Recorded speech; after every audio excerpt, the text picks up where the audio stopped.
In today's video, I'll be reviewing the DJI Mavic Air, so stay tuned. Hi, my name is Dennis. On this channel, you'll find drone and product reviews, so if you're new here, consider subscribing. Oh, by the way, at any point during this video, do check out my notes and links down in the YouTube description below. I'll list down everything about the DJI Mavic Air and anything else that I forget. Let's start with the positives. So, look, one obvious thing I like about this drone is its size. Here's my iPhone case 6S, and look, it's almost the same size, right? The other good thing about this drone is the new 3-axis gimbal system that DJI has recreated. It didn't just pick up the gimbal from the Spark or the Mavic Pro, they actually constructed from scratch. And I'm actually very impressed. The gimbal is super smooth, and no issues at all or any vibrations. The camera is great. You can shoot 4K at 30 frames per second, Full HD 1080p at 120 frames per second, so you can take those super slow motion shots. I've tested the camera, I played around with the camera, and I never really had any issues at all. For stills, it can take 12 megapixels of photos, and there's a couple of features as well, like the panoramic shots and a couple of new intelligent flight modes added into this drone, which is a plus for me.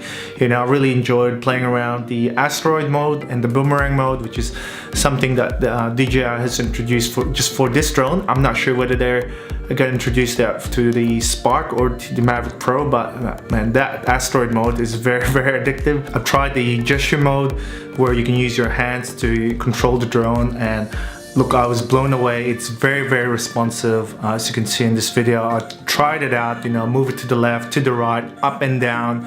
It knows where I am.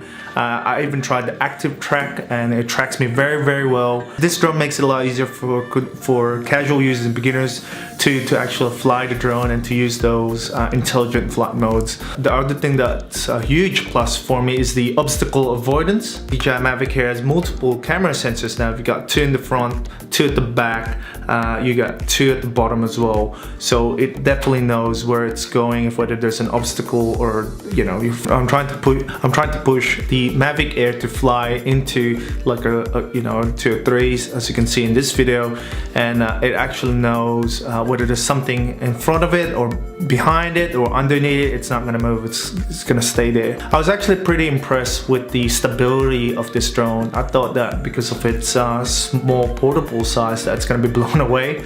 I tested it out on a very windy day. I wouldn't say very, but on a windy day, and it is pretty stable. The video quality, the gimbal was steady. It hasn't caused me any grief or issues at all. It's definitely a well-built drone. If you forget to bring your SD card, that's fine, because it comes with an 8 gig internal storage. The only thing that's annoying me with this one is the placement of the SD card. It's at the back, so if you open this up, so this is where you connect the micro USB, and this is the SD card in there. I don't know whether you can see it now.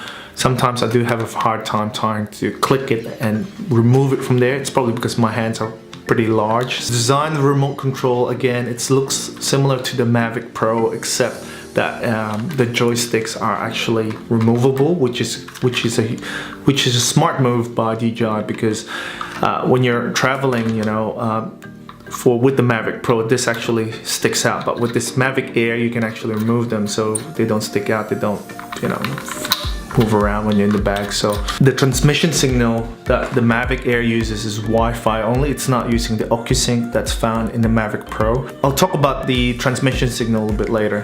Those are some of the positives that I really like about this drone. First of all, it's small and compact. The camera is great. The gimbal's great. Lots of intelligent flight features. It comes with an 8 gig internal storage. The control design is very, very similar to the Mavic Pro. It's very, very minimalist, and overall it's just an awesome design. As I said in my previous video, it's like a combination of the Spark and the best of the Spark, and the best of the Mavic Pro combined, and they've created this drone. Now, what about some of the negatives? Look, to me personally, the positives outweighs the negatives. First thing for me is the flight time. DJI has published that the battery life of the DJI Mavic Air is 21 minutes. When I was flying this drone, I'm probably getting about 15 to 17 minutes, depending on, again, the weather conditions. So if you want to fly longer, definitely need to get extra batteries here. So that to me was a bit of a letdown. I'm so used to having, 20 to 25 minutes of flight time, with the Phantom 3 standard and with the Mavic Pro. This was sort of a change for me that I need to be mindful of the battery life. Maximum distance of the Mavic Air is quite limited. Part of the reason would be is the transmission signal. As I mentioned earlier, it's using Wi-Fi to control the drone rather than Occusync, which can be found in the Mavic Pro now. Just to give you an idea, when I tested the Mavic Air flying across, a couple of near the harbor with the boats, it caused a lot of disruption on my video feed as compared to when I flew my Mavic Pro across that harbor. I didn't really get any issues. It's not a huge deal breaker for me personally, but I know for some Wi-Fi is a big no-no. Because again, it comes with limited range and relies on Wi-Fi signals as opposed to a separate signal. If I can fly the Mavic Air for about 1 kilometer, that's good enough for me. Main thing is you need to be able to have line of sight of the drone anyway, so you shouldn't really try to fly it so far away unless you're flying out in the ocean or something. So that's something to consider if you're getting this drone. And last but not least, it is still a little bit pricey. The price of the Mavic Air can still be a little bit expensive if you are just starting out. To recap the negatives, the battery life. Again, the DJI published 21 minutes. I'm only getting about 15 to 17 minutes of flight time. The range is limited along with the transmission signal. It's using Wi-Fi, so just take note of that one. And lastly, the price. If you have the budget for it, go for it. If not, maybe you want to reconsider some other drones like the Phantom 3 standard or the Mavic Pro if it drops in price. That's really about it today. I hope you learned a little bit more about the DJI Mavic Air. If I'm traveling with the family, if I'm traveling overseas, the Mavic Air will be my go-to drone from now on. Sorry, Mavic Pro. I'll definitely be uploading more Mavic Air video footage, so do check them out once it's there.